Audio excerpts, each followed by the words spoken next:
managers, and he simply asked me like if everything was alright, because I didn't really, for the first week or two, like I didn't really speak to anyone. I did my work, and at the end of the thing I would say like hello, good morning, like how are you and stuff, like very superficial thing.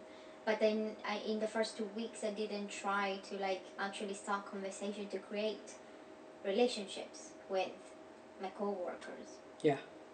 And that is one thing I have realized over the years, is like I know the reason that I don't do it is not because I'm a bitch, it's because I have these mental wounds. But I don't realize like, or like for the longest time I didn't want to realize how bitchy I come across. And like in that case he simply asked me if everything was okay, and like if I had any issue with anybody.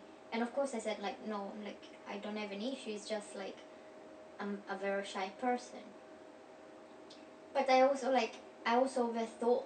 I started overthinking the situation to the point that the next day I had to say like, sorry if I come across bitchy. It's just like I have a very hard time talking to people and starting conversation. I don't want to like that's the last thing I want to come across as. Like, yeah. I don't want to come across as someone that is a bitch and like doesn't want to talk to people because I think highly of myself, or I think I'm superior to others. That's the thing I don't want to come across as. But sometimes I do come across as that because of my lack of like interest in the other person, or like my lack of like talkativeness. I don't even know if it's a word.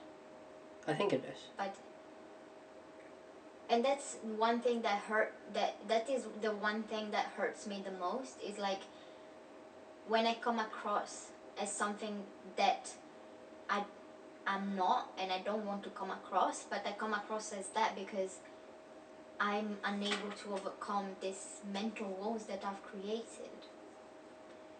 And people like might come up to me, or like even like family members would come up to me since I was younger and would tell me like, just overcome it, like it's not that hard, like go there and talk to the person, like nothing is gonna happen. But it, to me at least, I've been gone through it and like still going through it, like that is the shittiest advice you can ever give to someone, because the person you're talking to is not a dumb person. Surely he or she, or whatever pronoun you want to use, have thought about the idea of like, and overthought it so much that he or she or whatever, he's putting himself or herself down, thinking like, oh, I'm so stupid, it's such a simple thing to go up to someone and talk to the person, right? Like the person is probably already overthinking the entire behavior that he or she has, and already putting her entire personality down, because like seeing the action from a third point of view, like, is Would going you up say? to Would you someone say it is literally you hiding your personality? In a metaphor. what, the not talking to someone? Well, no, in sort of like looking at it from a broader point of view, just like you hiding a personality. No, like yeah, but like the lack, what is hiding, the fact that people like me don't go up to others and talk freely, is hiding the personality? Is that what you mean? Yeah, in a sense, because it's like even if you were, so say if you were forced to talk to somebody, would you? I think it is a sort of hiding your personality in a sense, but the way I see it, and the way I've learned to like see it in my own personal experience, still to this day, despite being 25 years old, like I still have an inside fear of like others' judgment.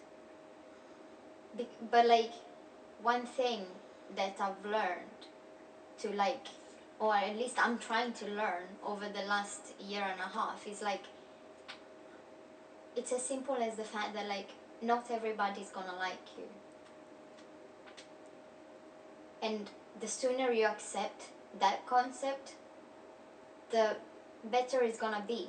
And it might help, like, kind of dropping some of these walls. True. Because, like, not everybody's gonna like you. You can't make everybody like you. And if everybody like you, like, maybe there is something that they are adding in order for them to like you. In certain situations, of course. Because, like, that's all the entire thing of, like, people being fake. That's when they pretend to like you. And that's, I think, in my case, the whole experience of my high school and, like, being around so many, like, fake, very fake people in my own class that pretended to be my friend, and then I found out through others what they have said behind my back and stuff. And it was on top of, like, all the, like, my personal, like, mental issues that I was going through at the same time. I think that sort of, like, somewhat escalated my shy personality and Okay, kind I of see. took it Yeah. to the extreme, in the sense that, like, it's not the fact that I fear, like, I do fear what others might think of me, but it's also, like, a very big fear of, like, being betrayed once again. Yeah. If not being betrayed, I hate it. I fucking hate it when, like, people, like, if you don't like me, then don't be around me. Don't talk to me. Like, or tell me face to face, look, I don't like you. I don't like your personality. I don't like the way you behave. I don't know. Or, like, tell me specifically what you don't like about me. But, like, I much rather someone, like, telling me that the person doesn't like me. Because, like, I've had so many fucking occasions where people pretended to be my friend, and then I had to find out through others what they have said about me behind my back.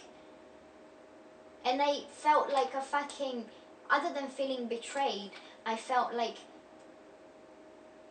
so shit and so down, because, like, I went out with the person and with the group of people that person introduced me to, and I thought everything was fine when everybody else was thinking very, like, untrue It's things about basically myself. it's basically what Joe Rogan was saying in the Miley Cyrus episode, is just like being around people who can literally make you feel bad. Yeah. Like, they'll literally come up to you and be like, "You look sad," and, like, that you start questioning yourself. And it's literally the same thing. Yeah, but like, one thing I hate the most is, like, when I come up to you and I see you that you're a bit down and I ask you if you're sad, I truly care about how you're feeling. And I saw you that way and I thought you were sad, that's why I asked. And I'm simply asking because, like, in case you are sad like I thought, I might be able to help you in making you feel better. But, like, these fake people that I experience and many other people experience through their lifetime, like, they come there and they might ask you how you're doing, or, like, why you're feeling a certain way, but they most likely don't fucking care about that. And what that information is gonna give them is simply gonna give them, like, a, a secret or a thing that they can share with third parties outside of your guys' relationship. Yeah, I see it, And but I I feel hate like it's a it. very bad way of looking at the world, though.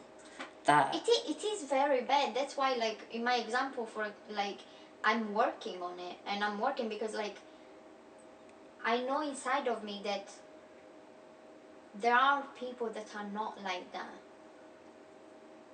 Like, I know for a fact, like, you're not like that, Desire's not like that, like, my close friend are not like that.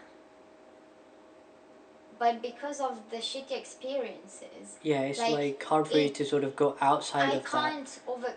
I can't overcome that way of thinking that easily. Yes.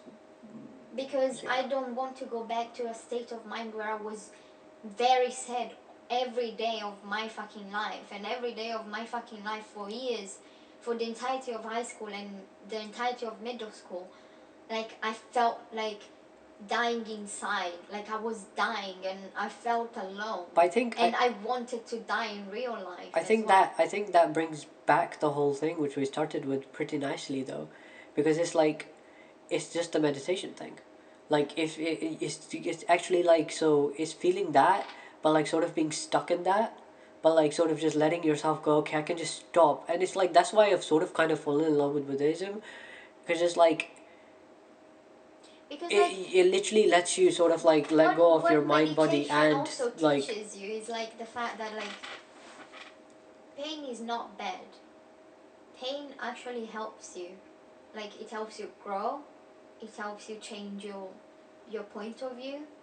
It helps you like be stronger than what you are.